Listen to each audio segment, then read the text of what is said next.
गुरुभ्यो नमः। ये नहीं है तो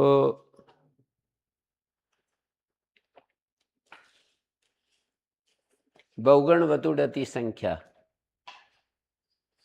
बहु और गण ये दो शब्द हैं और वतुडति प्रत्यांत शब्द, इनकी संख्या संज्ञा होती है। संख्या संज्ञा का संख्या प्रदेश कौन सा है? संख्या शब्द का उच्चारण करके जहाँ कार्य किया जाएगा, जैसे घू शब्द से जहाँ जहाँ कार्य होते थे वो हमने दिखाए थे 4-5, ऐसे ही संख्या के एक तो है संख्याति सदंताया कन, संख्याया अतिशदंताया कन, अतिशदंताया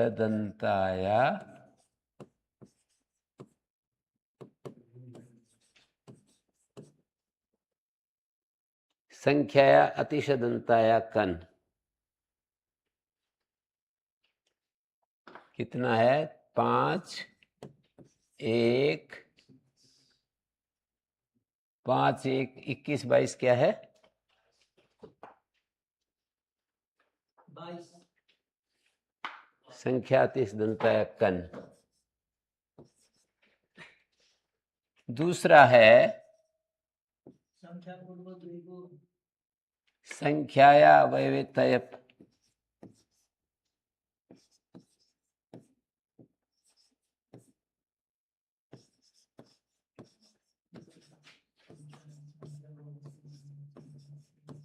पांच दो कितना है? 42 कितना है? 42 वैसे ही मेरे मुंह से निकलती है कई संख्याएं तो 5, 2, 42। एक है संख्या विधार्थे था,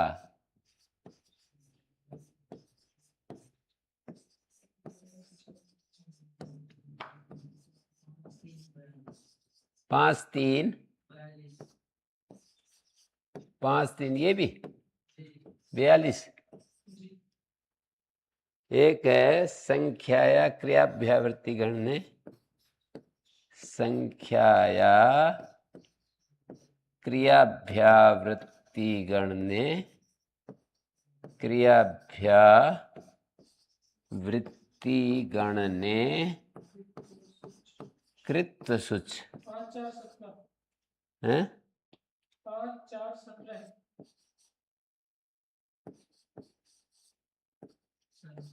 5, 4, 17 है ये। एक है संख्यिक वचनाचय, संख्यिक वचनाचय वीप्सायाम 5, 4 कितना है? 35 ज्यादा है, 35 से तो शायद संख्यिक वचनाचय वीप्सायाम है। 43 हाँ 5, 4, 43। ये सब संख्या पद जहां पर उच्चारण किए हैं संख्या है। संख्या से पूर्व से कौन सा है? संख्या सुपूर्व में क्या कहा है?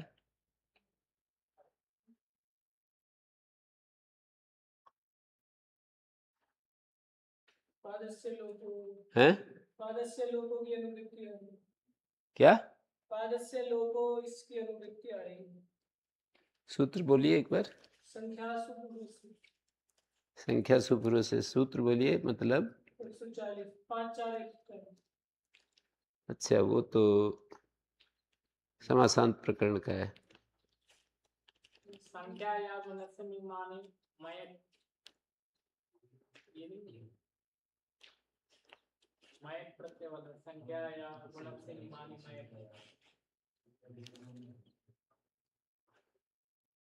तो कुछ बता दिए, सारे बताना जरूरी नहीं होता। आदि संख्या देवी संख्या सुपूर्वस कितना बताया था? संख्या क्या बताई थी? 140। 140।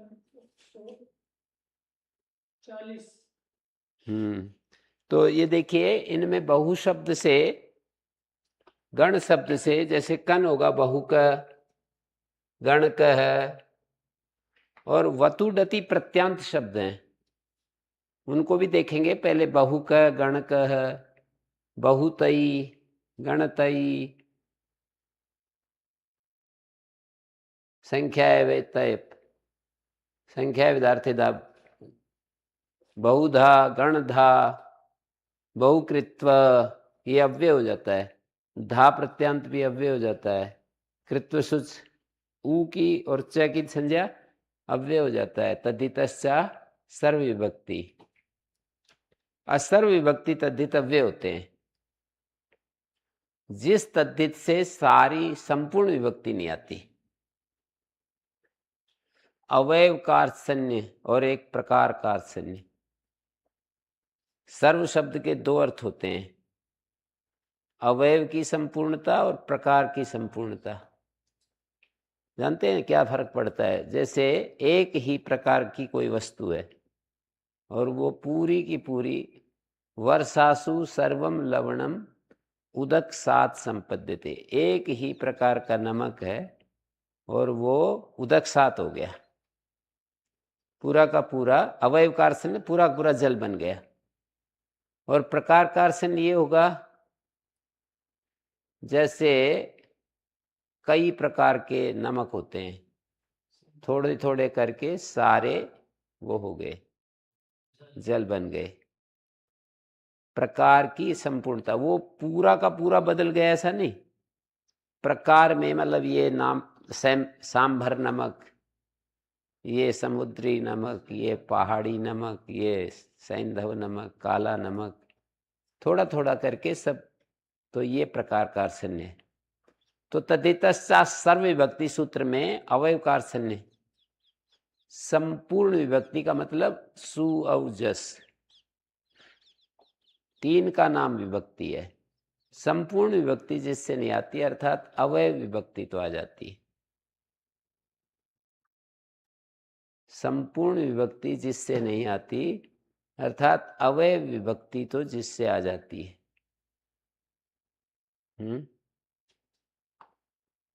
ठीक है, समझे? सु औ जस संपूर्ण विभक्ति जिस तद्धित से नहीं आती, सु तो बेशक आ जाए, अम बेशक आ जाए, एक वचन आ जाए, द्विवचन बहुवचन ना आए तो उसको असर विभक्ति तद्धित कहेंगे। सु औ जस तीन है ना, तो सु एक वचन वाली लाइन है ना, ऊपर से नीचे, सु अम ता गे गसी गस गी, ये तो बेशक आ जाए, पर तीनों वचन नहीं आते तो उसको असर विभक्ति तद्धित कहते हैं। उसकी अव्यय संज्ञा होती है, वो गिना रखे हैं। ऐसे तद्धित कौन से हैं अष्टाध्यायी में, उनको गिना रखा है जगह जगह, चौथे अध्याय में है वो फैले हुए। तसी है, वती है, नय नाय, प्राग दिशो विभक्ति,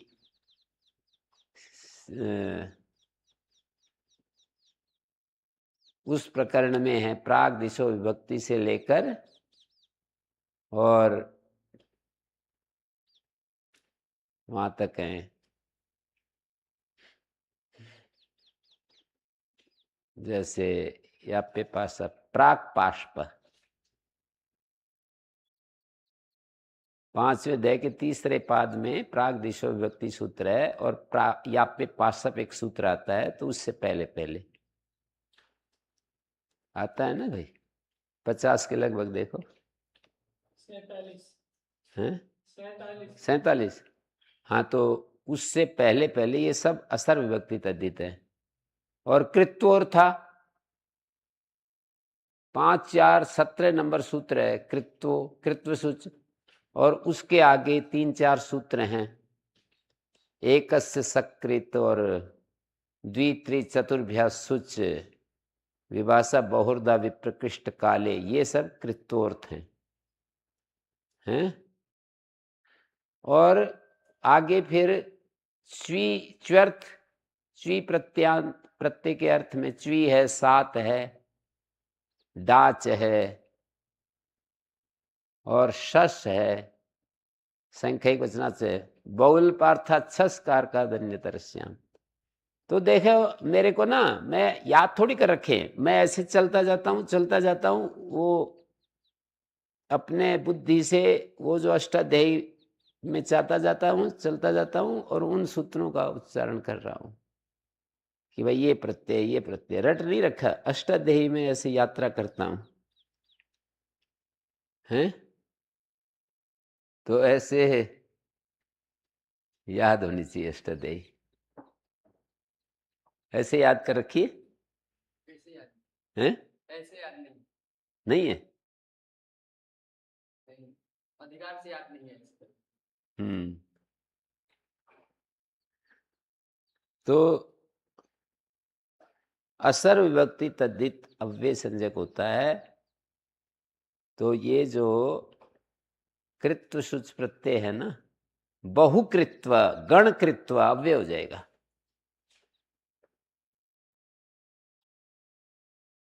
बहुगण वतुडति संख्या, और आगे वतुडति प्रत्यय आएंगे। वतु प्रत्यय जो होता है और डति प्रत्यय, किमा संख्या परिमाण डति च, और वतु प्रत्यय होता है संख्या,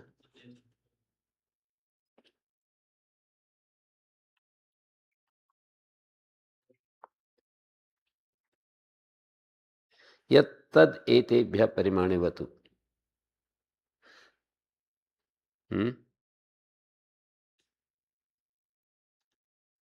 यत्तद् एतेभ्यः परिमाणे वतु।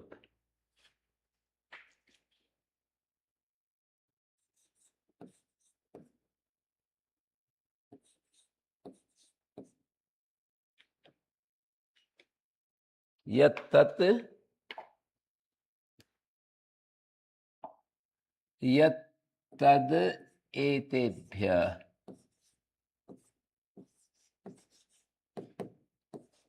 परिमाणे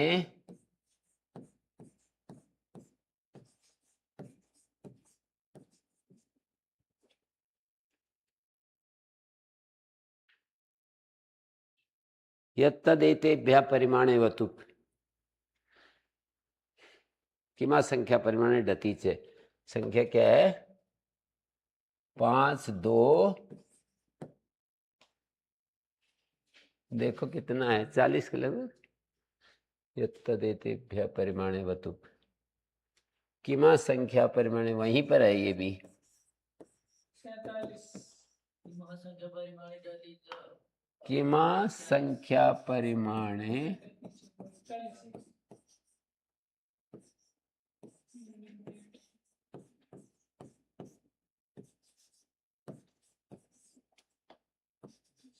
पांच दो 47। 41 नीचे वाले 39, पहला वाला 39, दूसरा वाला 41।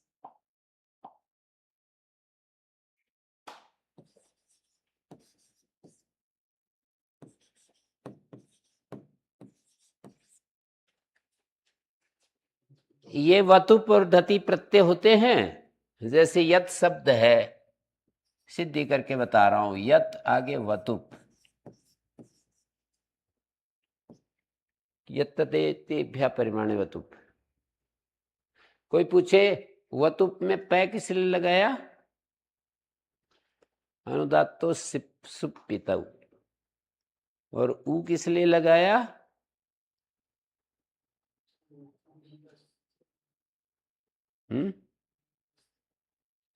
उगित्साम स्तरणाम स्थाने धातो उगितश्च।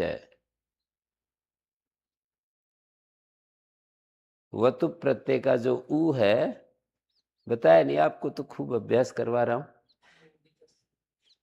वतुप का जो ऊ है वो किसने लगाया?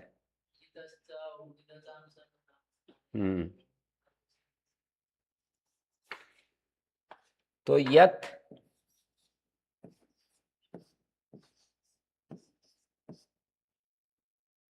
असर्वनामना छठे अध्याय का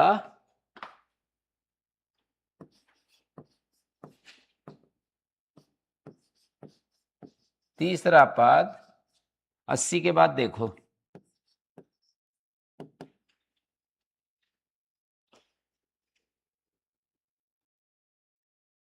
छठे अध्याय का तीसरा पाद 80 के बाद मिलेगा, 80 और 90 के बीच में। 90 6 3 90।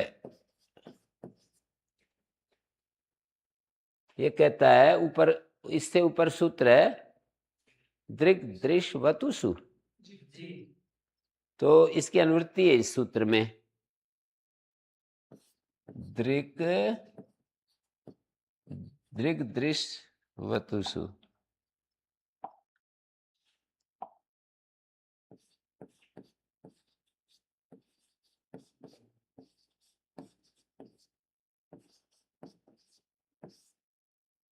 दृग दृश वतु के परे रहते हैं।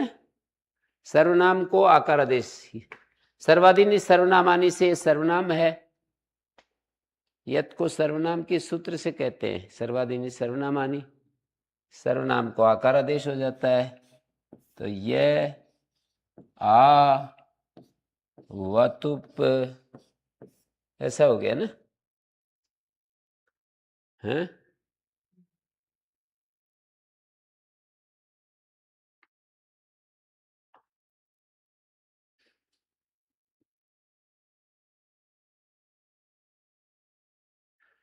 अका सवर्ण दीर्घा,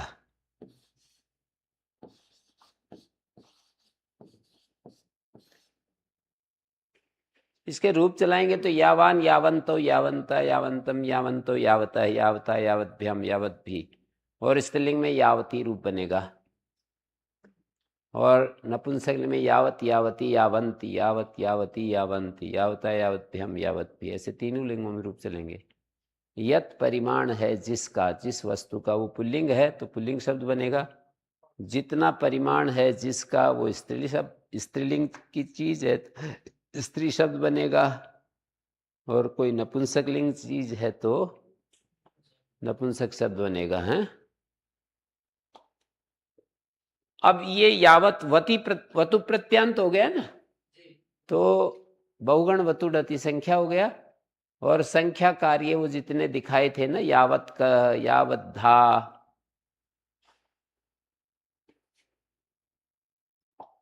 जैसे यावत शब्द से क प्रत्यय हुआ, स्वादिष्ट सर्वनाम स्थाने से इसकी पद संज्ञा होगी, झलाम जसवंते से इस तय को दय हो गया, स्वादिष्ट सर्वनाम स्थाने।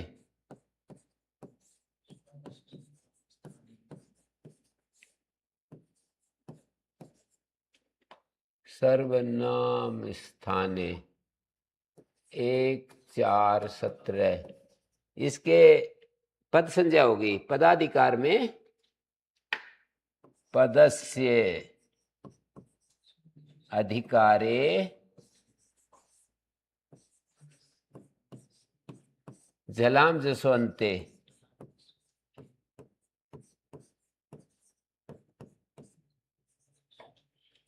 आठ 2 37,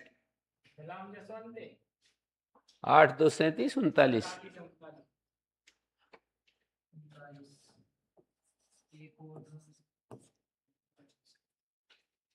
जलाम जसवंते, इस दय तय को दय हो गया, और खरीच 8 4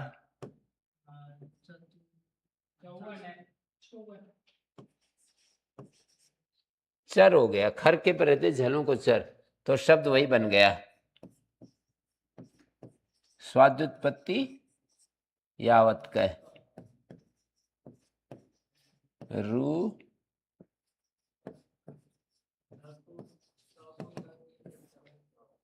खरवसानिर्विसर्जनीय। यावत शब्द से धा प्रत्यय करेंगे तो उसी तरह से जलाम जस्यन्ते हो जाएगा, पद संज्ञा होकर के ना।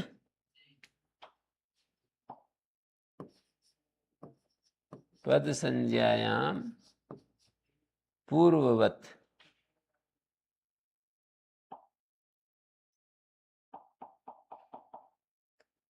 पूर्ववत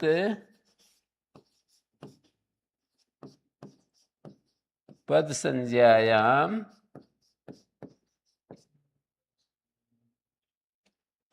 जलाम जसन्ते।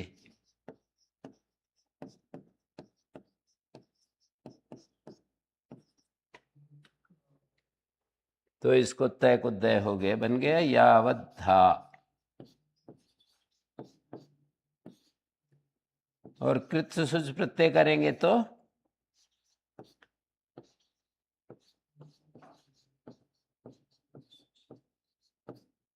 यावत कृत्वा। इसी तरह दय होकर के तय वापिस यावत कृत्वा।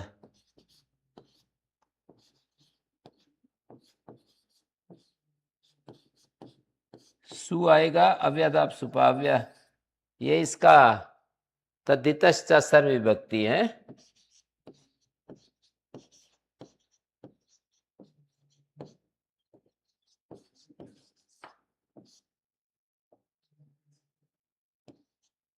एक एक 36 37 तद्धितश्च सर्वविभक्ति 37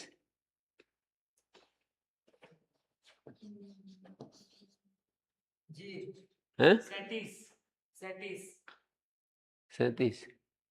तो अव्यय संज्ञा अव्यदाप सुपा।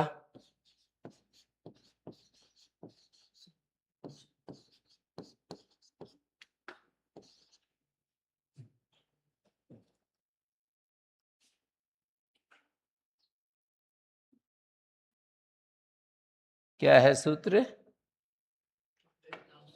2 4 82। कितना है? 82। ठीक है, तो सु का लोप हो गया। यावत कृत्वा, यावत छस प्रत्यय होता है तो वो भी जैसे बहुशः गणशः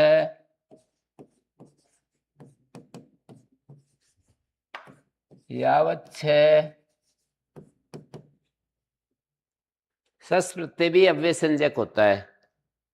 सस प्रत्यय अव्यय संज्ञक होता है।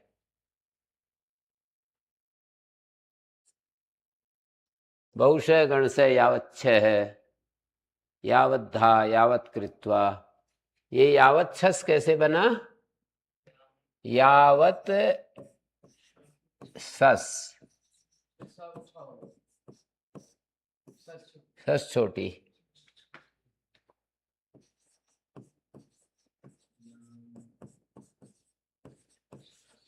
आठ 4 62। तो इस तय को स्तोष्टनश्चु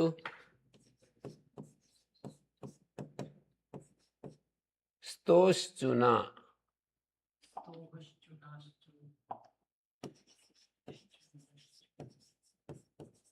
8 4 कितना 39। यावत छस बन गया।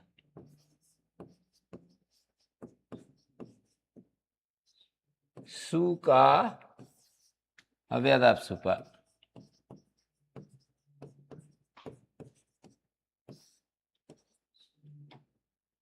वही 8 2 82। हाँ 8 4 हैं। हाँ 2 4 उल्टा कर दिया मैंने।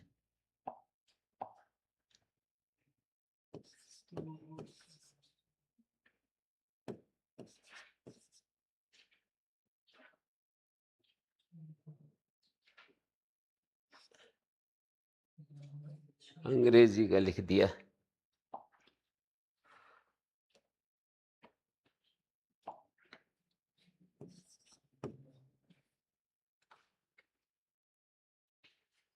यावत छह है, स को सज सो रू और विसर्ग यावत छह।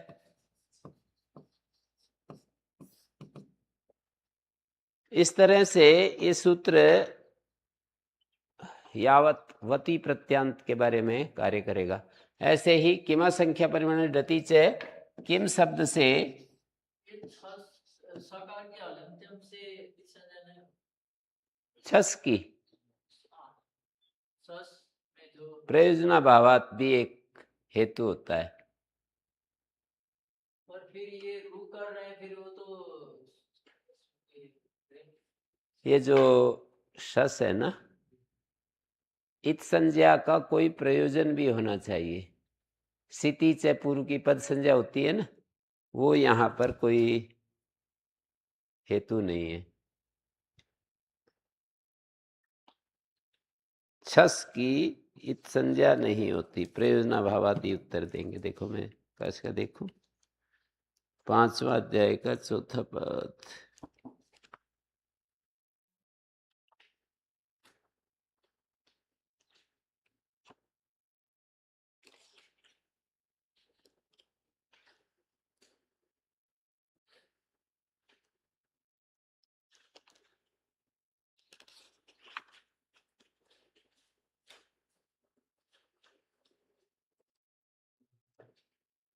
बहुभ्य बहुश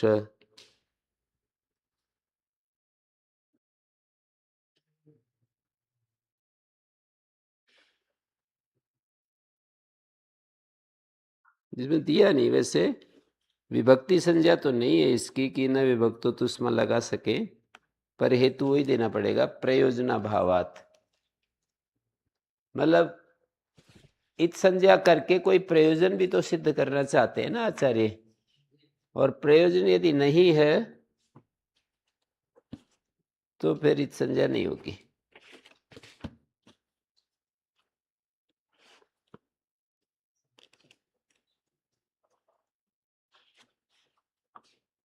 कौन सा सूत्र है गुरुजी? सूत्र कौन सा? बवल पार्थात संस्कार का धन्य तरस्या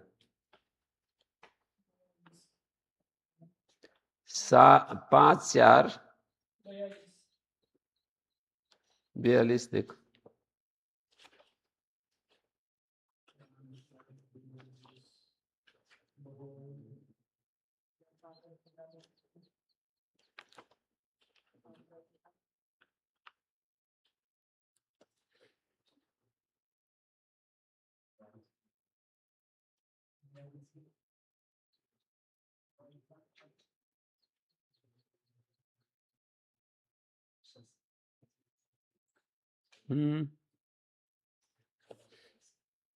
संस्कार का धन्य तरस्या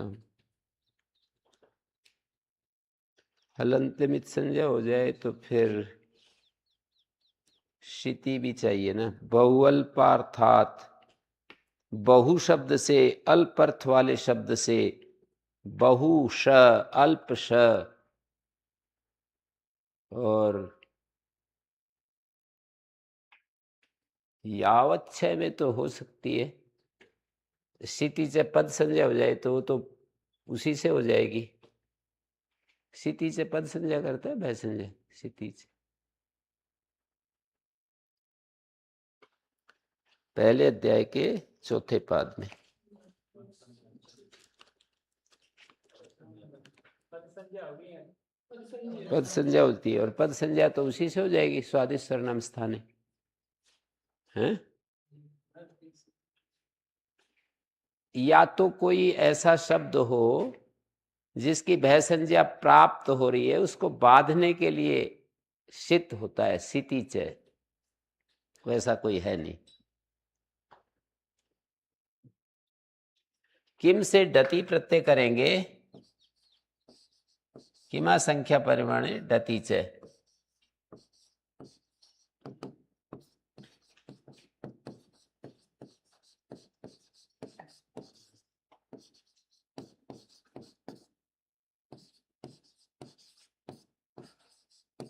पांच, दो, क्या बताया था संख्या, 42 हैं, 41 पहले तो आप लोगों ने नहीं वो ये संख्या या अवयव तरफ ये 41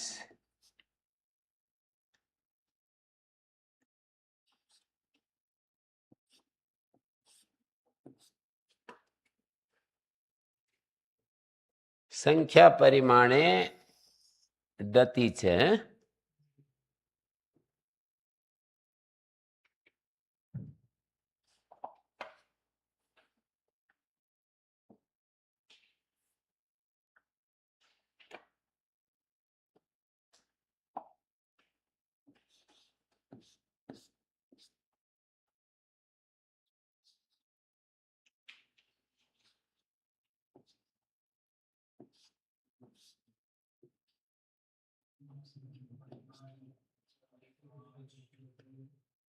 डति का अति बचेगा और टे सूत्र से तीन से डति के नीचे जो टे सूत्र है क्या संख्या है, 6 4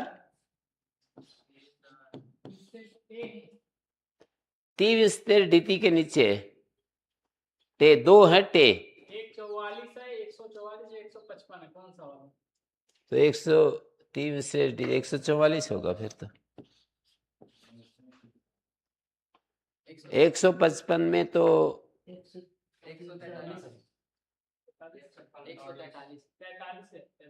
45 हैं, 143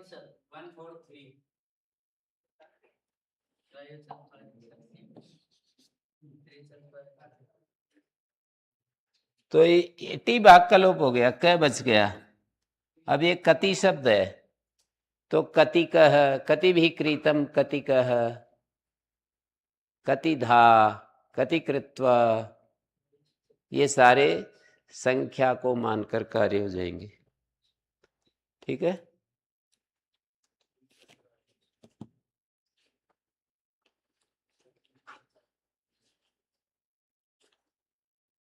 बहुगण वतुर्ती संख्या ये सारे उदाहरण दे दिए हैं।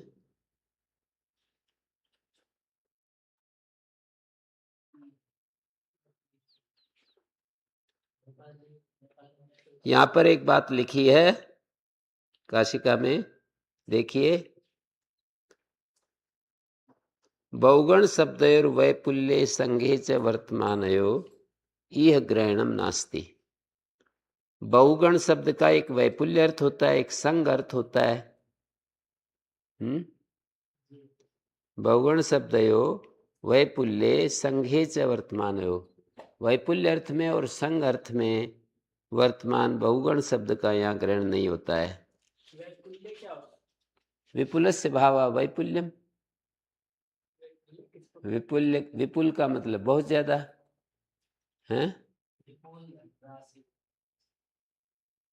किसी चीज की अधिकता को विपुल कहते हैं।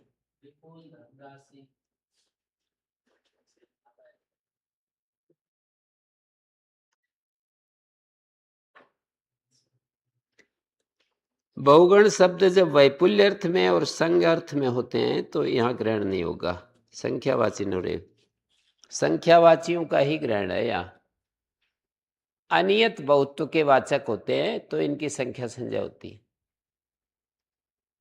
बहु और गण शब्द का एक वैपुल्य और संग अर्थ भी होता है, जैसे कि कोई चीज बहुत मात्रा में होती है तो उसको बहु शब्द से कह देते हैं।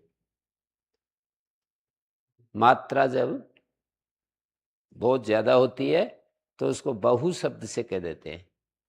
ऐसे ही गण शब्द संग अर्थ में वर्तमान होता है, समूह अर्थ में।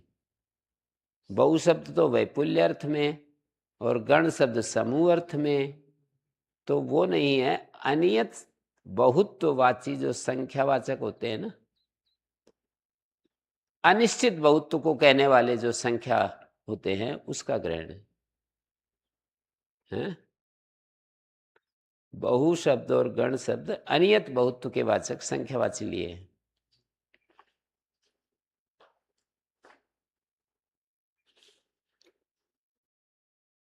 सूर्यादीना क्या है, भूर्यादि नाम निवृत्त्यर्थम संख्या संज्ञा विधीयते। कहते हैं नियमार्थ ग्रहण है इनका, बहु और गण का। सिद्धे सती आरंभो नियमार्थ, कोई बात सिद्ध हो और फिर आरंभ करें तो नियम कर देते हैं।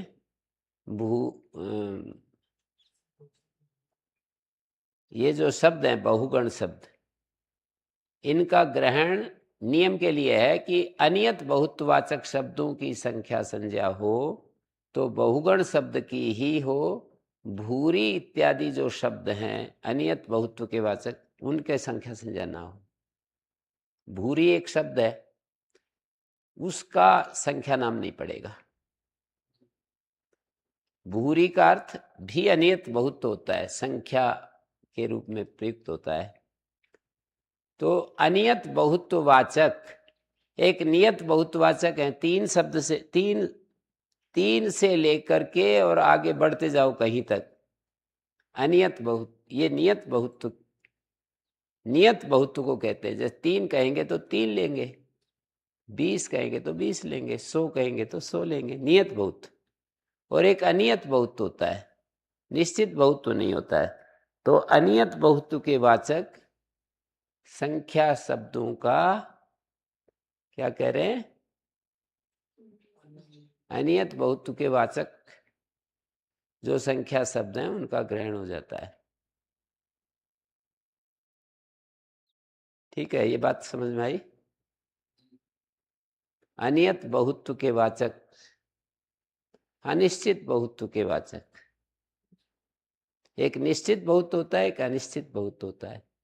3 4 5 6 7 8 9 10 अनंत संख्या तक चले जाओ, ये नियत बहुत्व के वाचक हैं। भूरी इत्यादि जो शब्द हैं वो अनियत बहुत्व के वाचक हैं। तो बहुगण शब्द की संख्या संज्ञा करते हुए आचार्य ने नियम कर दिया कि अनियत बहुत्व के वाचक किसी शब्द की संख्या संज्ञा हो तो बहुगण की ही हो, अन्य की ना हो। नियम सूत्राणाम निषेधे तात्पर्य, अन्य की ना हो, इस निषेध में तात्पर्य है। स्पष्ट हो गया? चुप हो रहे हो, इसका मतलब नहीं हुआ स्पष्ट है। कोई ऐसा शब्द जो कि जिसकी ये जो अनियत बहुतत्व को बताने वाला हो, नियत बहुत्व, नियत बहुत्व को बताने वाला हो, और जो इनसे अलग हो, नियत बहु और गण से अलग हो। अनियत बहुत्व, ये जो नियम जो होते हैं तुल्य जाति अपेक्ष होते हैं। मैंने बताया था पहले कभी, नियम जो होते हैं तुल्य जाति की अपेक्षा से होते हैं। तो जो नियत बहुत्व के वाचक शब्द हैं उनकी व्यावृत्ति नहीं होगी। नियम के द्वारा नियत बहुत्व के वाचक जो 3 4 5 6 आदि हैं उनकी व्यावृत्ति, उनकी निवृत्ति नहीं होगी। नियम जो होते हैं तुल्य जाति अपेक्ष नियम होते हैं। तो जैसे बहुगण अनियत बहुत्व के वाचक, ऐसे ही अनियत बहुत्व के वाचक शब्दों की ही व्यावृत्ति होगी।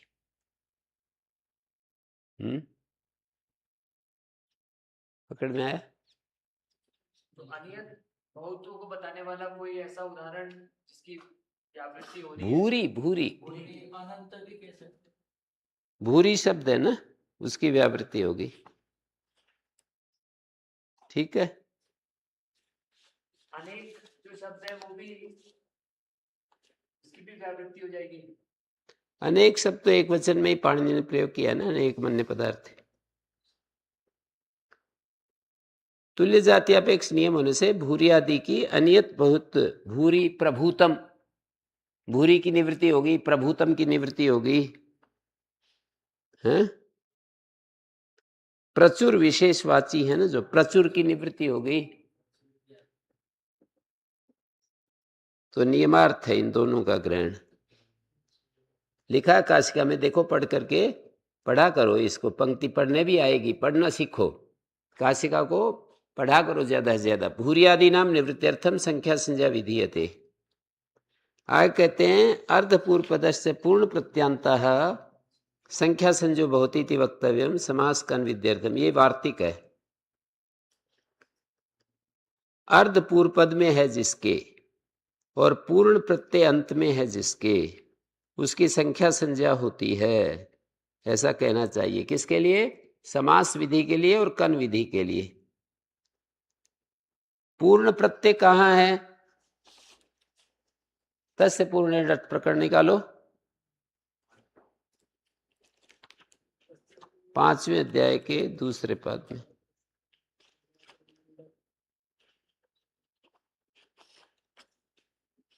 पांचवें अध्याय के दूसरे पाद में पूर्ण प्रत्यय प्रकरण है एक, 48 नंबर। यहां से लेकर और ये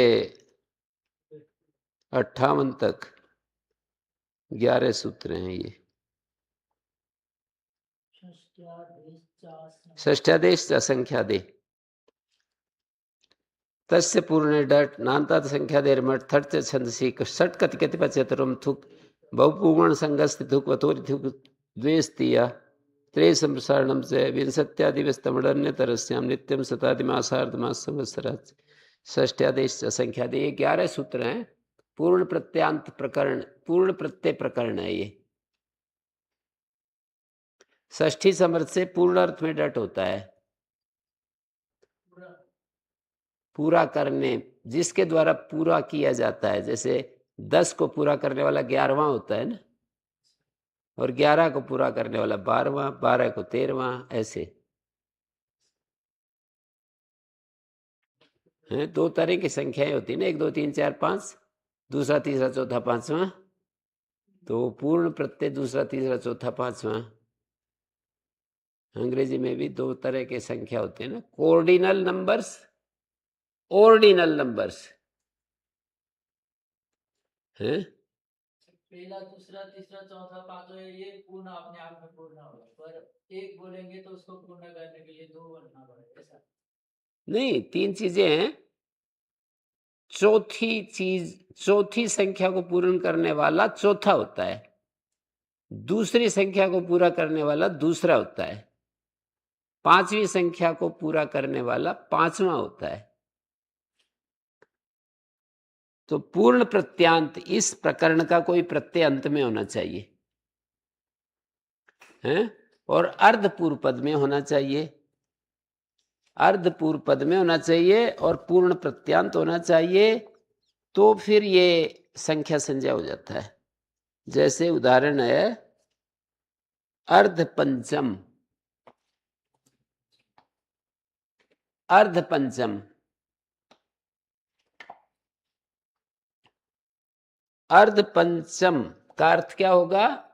अर्ध है पंचम जिसका, आधा है पांचवा जिसका, अर्थात 4.5। अर्धपंचम सूर्प से, सूर्प का परिणाम होता है लगभग 10 शेर।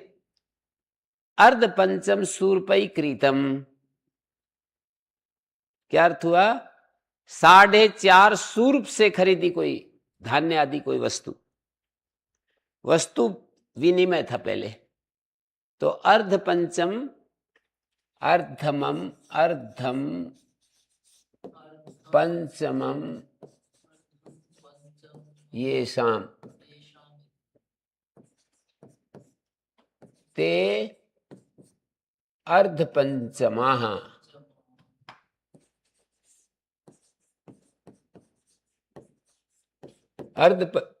ये बहुब्रीहि समास हुआ। अर्ध और पंचम का आधा है पांचवा जिनका।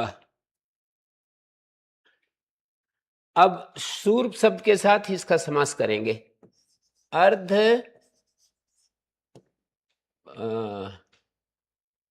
अर्ध पंचमयी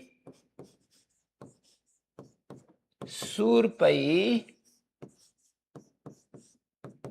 क्रीतम, अर्ध पंचमयी शूर्पई क्रीतम, ये समास कर दिया शूर्प शब्द के साथ। तद्धितार्थोत्तर पद समाहारे च, ये पहला तो अनेक मन्य पदार्थे समास हो जाएगा, अनेक मन्य पदार्थे।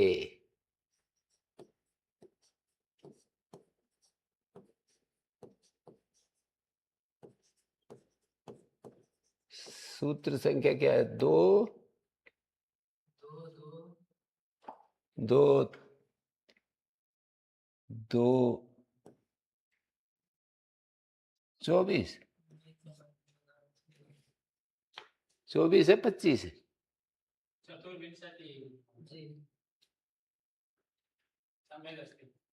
अर्ध पंचमयी शूर्पई क्रीता तद्धितार्थोत्तर पद समाहारे च, तद्धितार्थोत्तर थोत्तर पद समाहारे च, 2 1 52 51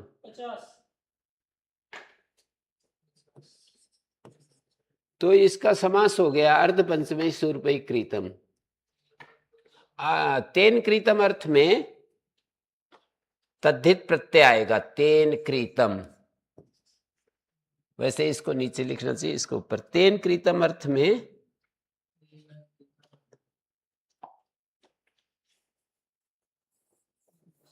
तेन क्रीतम अर्थ में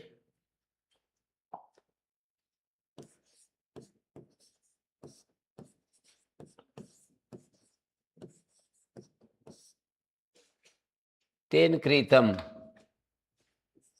5 1 36, तेन क्रीतम अर्थ में, और ये हो गया सूत्र आएगा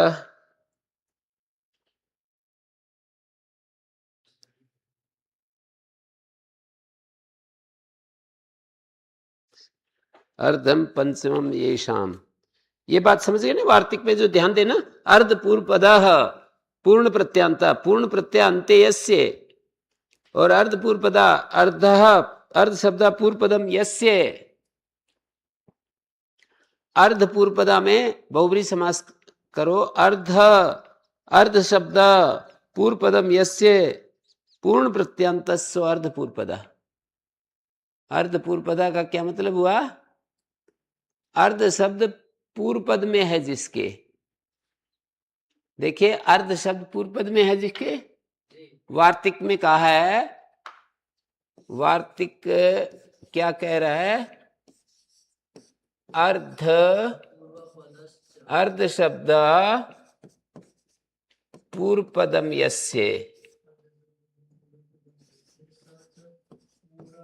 यस्य पूर्ण प्रत्यांतस्य,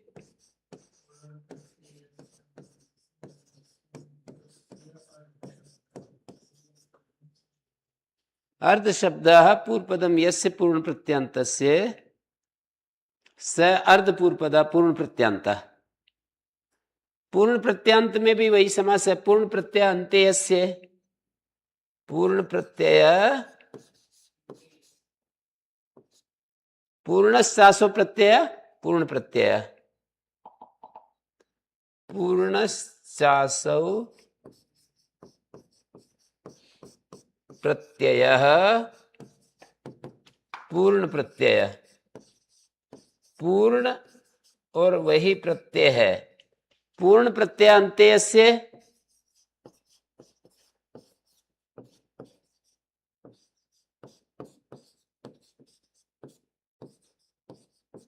स पूर्ण प्रत्यांत।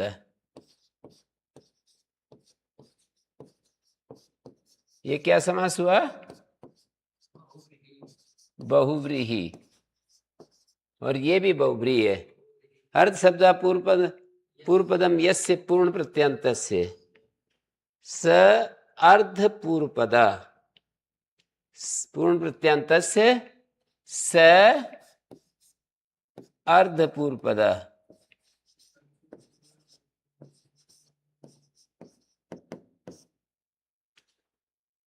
ये बहुव्रीहि।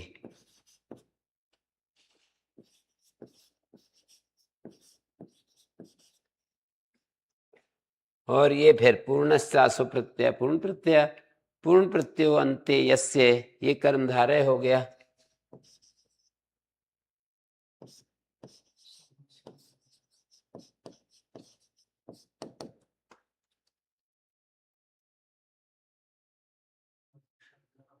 ठीक है,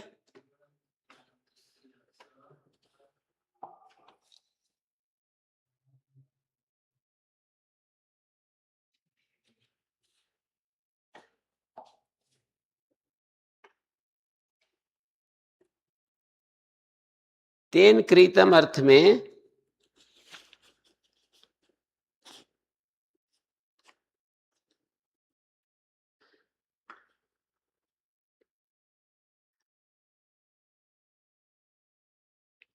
शूर्पादैन्यतरस्याम,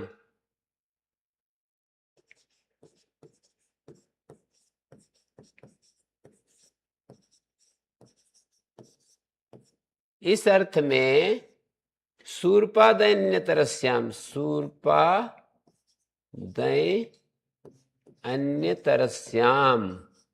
संख्या बोलो 5 1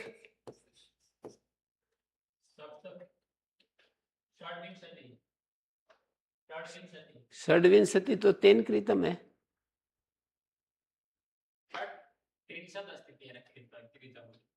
अच्छा, षड्विंशति 5 1 26।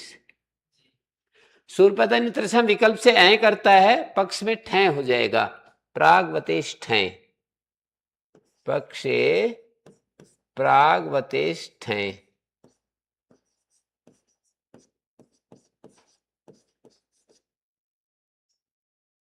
5 1 19 18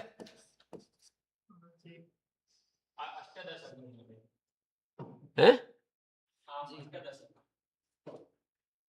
पक्ष में ठै होगा, एक बार ऐ होगा तो तद्धितार्थोत्तर पद समाहारे हो जाएगा समास।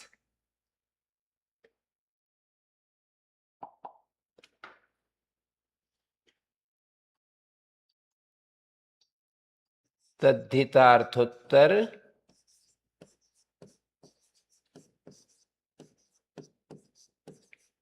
पद, तद्धितार्थोत्तर पद समाहारे।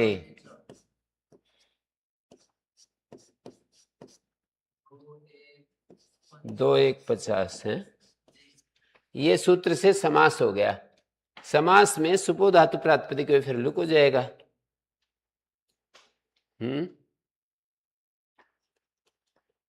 अर्ध पंचम,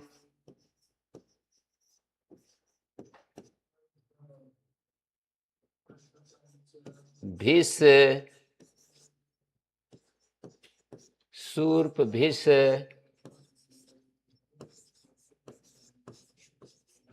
ऐ या ठै, ऐ या ठै,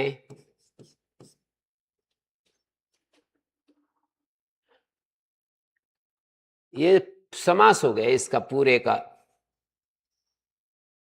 तत्पुरुष समास हो गया इसका तद्धितार्थोत्तर पद समाहारे से। और सुपोधातु प्रातिपदिक इसका लुक हो गया।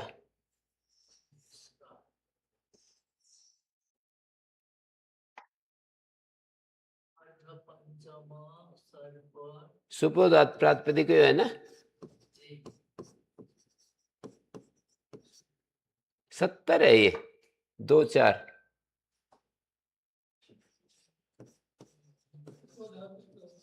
2 4 71 70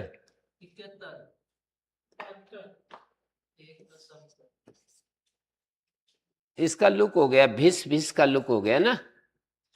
और अध्यर्थ पूर्व को लुक संजय हैं हम।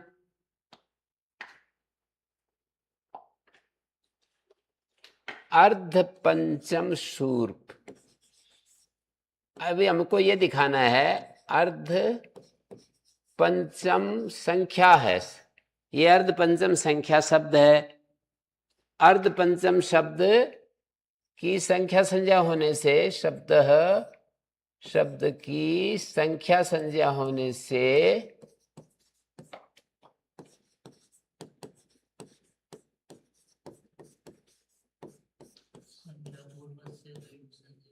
सूर्प के साथ समास हुआ है। तद्धितार्थोत्तर सूत्र से तद्धितार्थोत्तर पद, तद्धितार्थोत्तर पद सूत्र से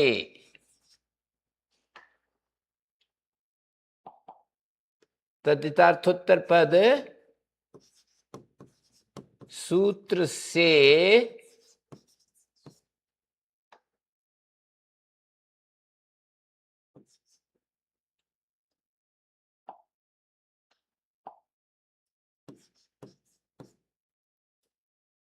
सूर्प के साथ समास हो गया।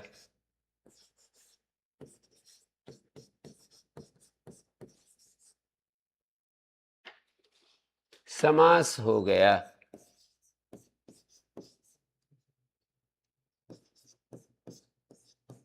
संख्या पूर्व द्विगु से समास का नाम द्विगु हो गया। संख्या पूर्वो द्विगु,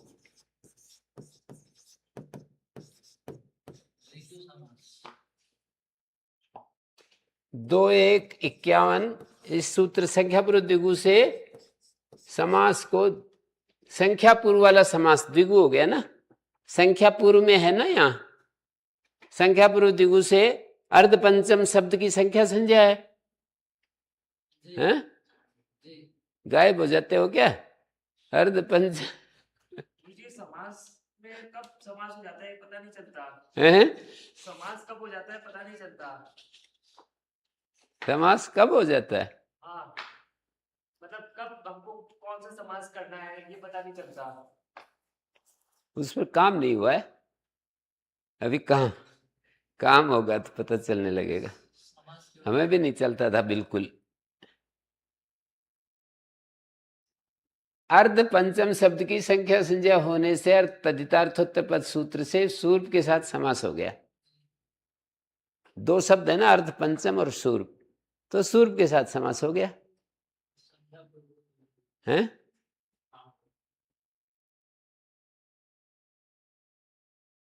अर्ध पंचम शब्द की संख्या संज्ञा होने से सूर्प के साथ समास हुआ है। तद्धितार्थ विषय में होता है। तद्धितार्थ विषय क्या है? तेन कृतम अर्थ में प्रत्यय लाए। तद्धितार्थ बहुत सारे हैं, तो किसी तद्धितार्थ विषय में प्रत्यय लाना चाहें तो संख्या का किसी दूसरे सुबंत के साथ समास हो जाता है। संख्या का, जैसे पंच कपाल, पंच संख्या है, कपाल का समास हो जाएगा। तो पंच को मतलब पंच के आगे कोई विभक्ति होना जरूरी नहीं है, उसके लिए सीधा समास हो जाएगा। नहीं, विभक्ति शुभ सुपा समास होता है। सुबंत का सुबंत के साथ होता है, विभक्ति के बिना नहीं होता है। यहां पर भी तो है ना विभक्ति। वहां पर कहा है तृतीया समर्थ से कृत अर्थ में, तो तृतीया समर्थ विभक्ति आएगी ना। अर्ध पंचम, अर्ध पंचम, अर्ध पंचमयी सूर्पयी कृतम, तो विभक्ति आई ना। अर्ध पंचमयी सूर्पयी कृतम, अर्ध पंचम भिस सूर्प भिस, आय प्रत्यय आया। सुपो धातु प्रातिपदिक अंतर्वर्तनी विभक्ति नाम है उसका, लुक हो गया। अर्ध पंचम सूर्प बच गया।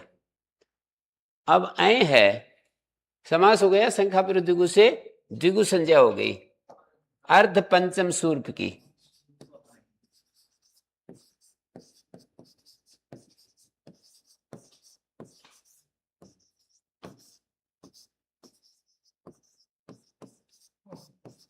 द्विगु संज्ञा हो गई है।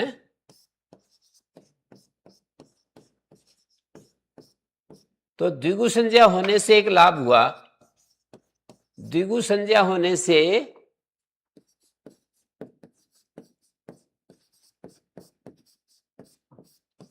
अध्यर्थपूर्व द्विगोलुक संज्ञा में एक सूत्र है,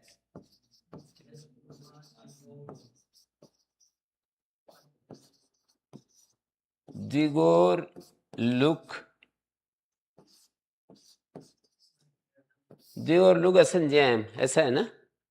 द्विगोर लुक 5 1 29 है क्या ये? अष्टविंशति की, हैं? अष्टविंशति 28। तो 5 1 28 इस सूत्र से ना, इधर देखो, अध्यर्थ पूर्व वाला हो या द्विगु हो, तो द्विगु नाम तो मैंने लिख ही रखा है ना। जी, अर्ध पंचम सूर्य की द्विगु संज्ञा हो गई समास होने से, संख्या पूर्व द्विगु से इसका द्विगु नाम पड़ गया। द्विगु संज्ञा होने से अध्यर्थ पूर्व द्विगु लुक संज्ञान से जो प्रत्यय आया ना, आर्ही प्रत्यय, उसका लुक हो गया। जैसे अर्ध पंचम सूर्प से खरीदा गया, तो अर्ध पंचम सूर्प, अर्ध पंचम सूर्प से खरीदा गया कह रहे हैं ना, तो यहां पर अर्ध पंचम भीष सूर्प भीष, ये समास हो गया इस अर्थ में। सूर्पादन्य तरस्याम जो सूत्र है ना, सूर्प शब्द से विकल्प से ऐ होता है, सूर्प शब्दांत शब्द है ना, सूर्प शब्दांत ऐ होता है, तो समास होने पर तदितार्थोत्तर पद समारे समास हुआ है, अध्ययपूर्व द्विगुलुक संज्ञान से लुक हो जाएगा। किसका? ऐ का लुक हो जाएगा।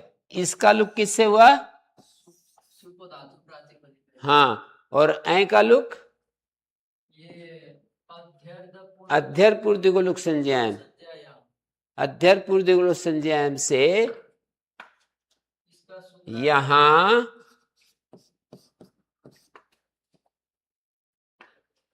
ऐ का लुक हो गया।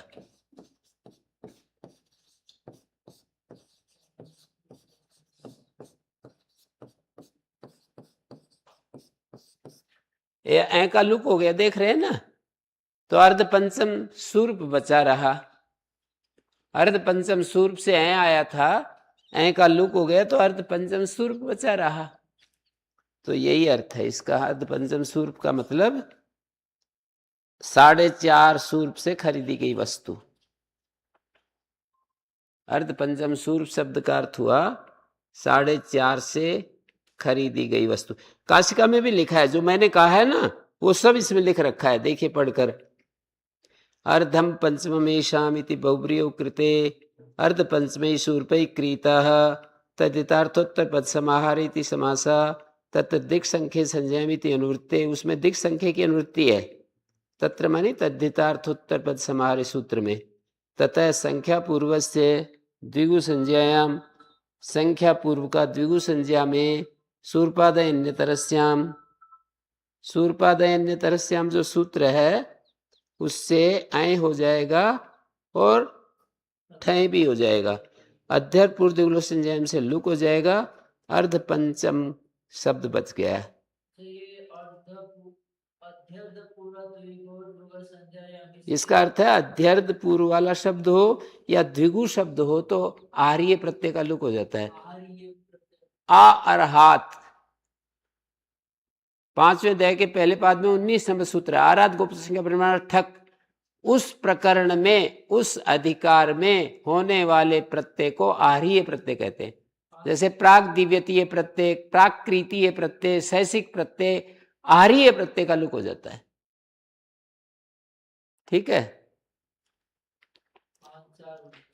आर्य प्रत्यय बता तो रहा हूं कि 19 नंबर सूत्र से आगे 62 नंबर तक जितने भी प्रत्यय कहे हैं उनको आर्य प्रत्यय, और उस अवधि में जो अर्थ है उनको आर्य अर्थ।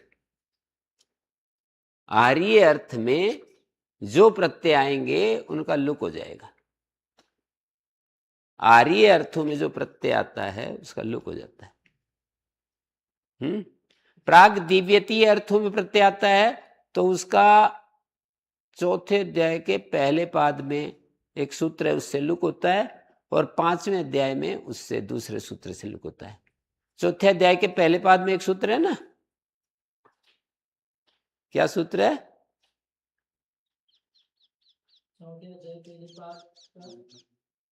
चौथे अध्याय के पहले पाद में लगभग 90 के बाद देखो,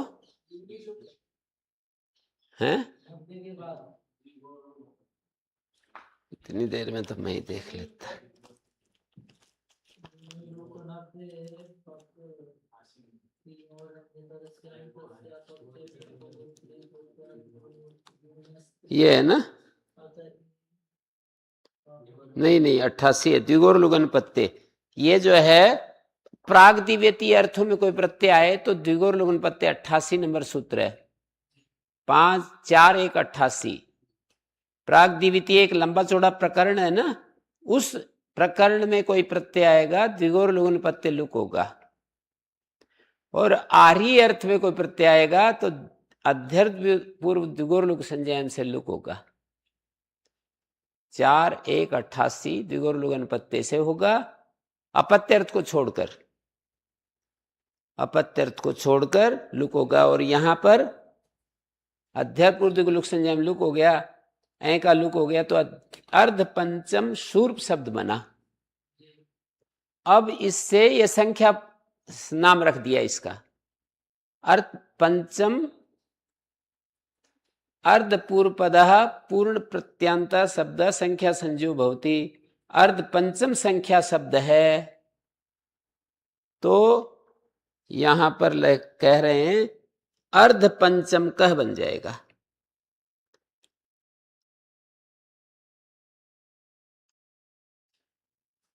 अर्ध पंचम जो है इसके दो प्रयोजन दे रहे हैं। संख्या संज्ञा होने से एक तो समास हो जाएगा अर्ध पंचम सूर्प में, अर्ध पंचम सूर्प संख्या संज्ञा होने से अर्ध पंचम की अर्ध पूर्वपद संख्या अर्ध पूर्वपद पूर्ण प्रत्यांत अर्ध पंचम शब्द है ना, अर्ध पूर्वपद पूर्ण प्रत्यांत, अर्ध पूर्वपद पूर्ण प्रत्यांत,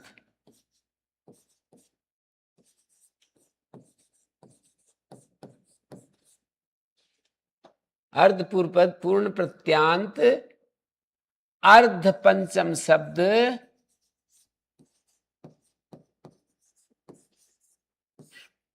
शब्द की संख्या संज्ञा हो गई। संख्या संज्ञा होने से क्या हुआ?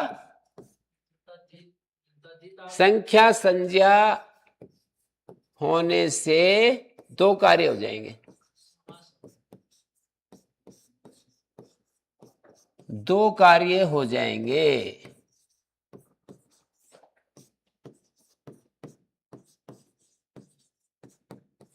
किसी दूसरे शब्द के साथ समास, एक तो किसी भी शब्द के साथ, एक तो किसी शब्द के साथ समास, जैसे यहां पर सूर्प के साथ समास हो रहा है, एक तो किसी शब्द के साथ किसी दूसरे शब्द के साथ समास,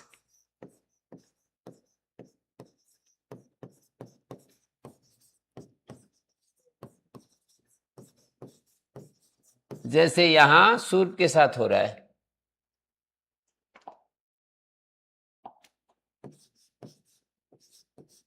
जैसे यहां सूर्प के साथ समास हो रहा है।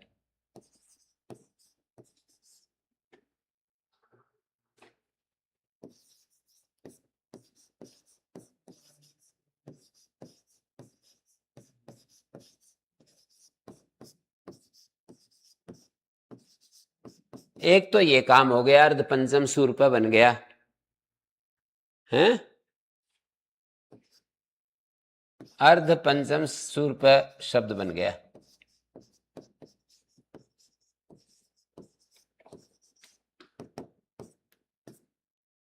ये इसको समझ गए ना कैसे ये समास हुआ? तद्धितार्थोत्तर पद समाहारे से समास हुआ है। अर्ध पंचम सूर्प ये समास होकर शब्द बन गया, शब्द बन गया। दूसरा कार्य ये है कि कन आ जाएगा। दूसरा कार्य संख्यावाची से संख्या मानकर अर्ध पंचम अर्ध पंचम की संख्या, अर्ध पंचम शब्द को संख्यावाची मानकर शब्द को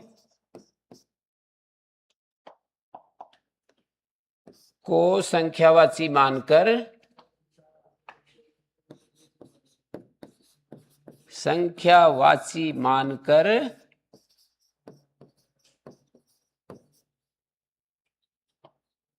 संख्यात इस दंताय कन आ जाएगा।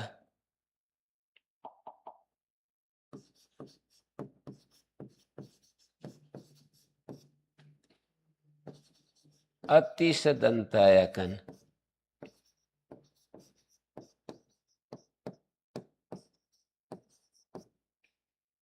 क्या है सूत्र? 5 1 22।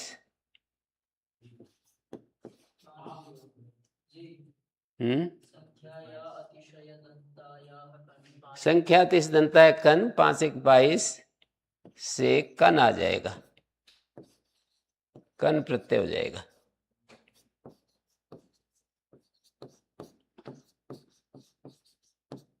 अर्ध पंचम का शब्द बनेगा। तो ये तद्धितार्थोत्तर पद समाहारेच का एक बार वहां पे थोड़ा सा अर्ध पंचम का शब्द सिद्ध हो जाएगा, यह शब्द सिद्ध हो जाएगा।